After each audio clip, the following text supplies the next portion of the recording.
नमस्कार जी, भारतीय न्यूज़ के सभी दर्शकों का एक बार फिर से हार्दिक स्वागत है। तो दोस्तों, आज बात करते हैं वाराणसी से आए हुए संजू दास जी, जिन्होंने वाराणसी में अपनी पढ़ाई पूरी की और इन्होंने गांव में आकर क्या क्या चीज़ों का भ्रमण किया और इनसे सभी जानकारी हासिल करेंगे। सबसे पहला सवाल हम शिक्षा के बारे में पूछेंगे। नमस्कार जी, हमारे स्टूडियो में आपका नमस्कार। आप सभी दर्शकों को भारतीय न्यूज़ चैनल पर नमस्कार। तो सबसे पहला सवाल स्वामी जी, हम आपसे यह करते हैं कि शिक्षा के बारे में आपकी क्या प्रतिक्रिया है?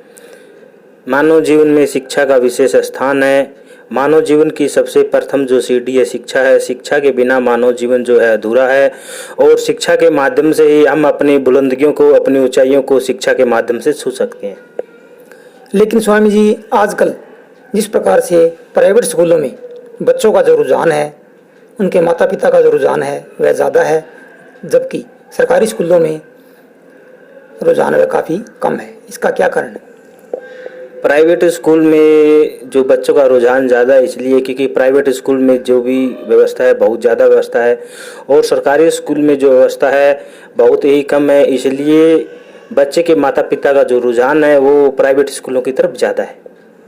तो क्या ऐसा नहीं हो सकता कि सरकारी स्कूलों में भी वह बच्चों को सुविधा मिल जाए जिससे कि उनका रुझान ज़्यादा हो जाए और पढ़ाई का जो रिजल्ट है वह भी कुछ बेहतर हो जाए?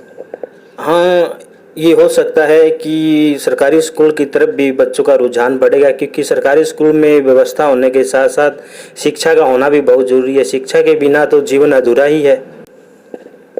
जिस प्रकार सरकारी स्कूल में भी व्यवस्था है, ऐसी बात नहीं है कि नहीं है। सरकारी स्कूल में व्यवस्था के होने के साथ साथ जिन बच्चों के माता पिता है उनको अपने बच्चों की तरफ भी ध्यान देना चाहिए और जो टीचर है उनको बच्चों की तरफ भी ध्यान देना चाहिए, जिसके माध्यम से सरकारी स्कूल का रिजल्ट भी है वो बहुत अच्छा निकल सकता है। तो स्वामी जी, एक सवाल और कि हमारे समाज के जो निम्न वर्ग के लोग हैं, जैसे कि भट्ठा मजदूर पर दिहाड़ी करने वाले लोग, उनके बच्चे क्यों नहीं पढ़ पाते? हमारे समाज में जो निम्न वर्ग के लोग हैं, दबले कुचले लोग हैं, वे भी शिक्षा को ग्रहण कर सकते हैं। अगर जो टीचर हैं सरकारी स्कूल के वे जाकर उनके माता पिता को सचेत करें और सरकार भी उनकी आर्थिक रूप से मदद करे तो वे भी शिक्षा को ग्रहण कर सकते हैं और अपने जीवन को सफल बना सकते हैं। तो स्वामी जी, हम आपसे अंतिम सवाल करते हैं। जैसे कि आपने गांव का दौरा किया, तो सफाई व्यवस्था की ओर कैसा ध्यान है?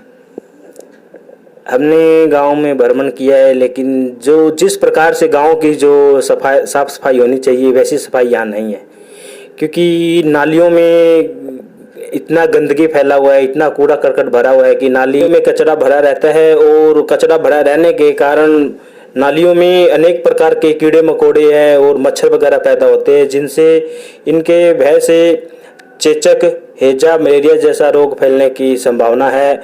और मैं कहता हूं कि जो हमारे समाज के जो विशिष्ट व्यक्ति है उनको सफाई की तरफ विशेष ध्यान देना चाहिए और गांव की नालियों को साफ करवाना चाहिए और कचरा को गांव से बाहर निकलवाना चाहिए, जिसके माध्यम से गांव के जो व्यक्ति है वो स्वस्थ रह सकें।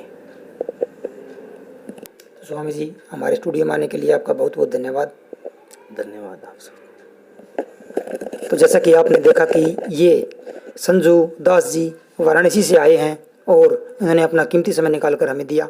हम इसके बहुत बहुत आभारी हैं। धन्यवाद। जय हिंद, जय भारत।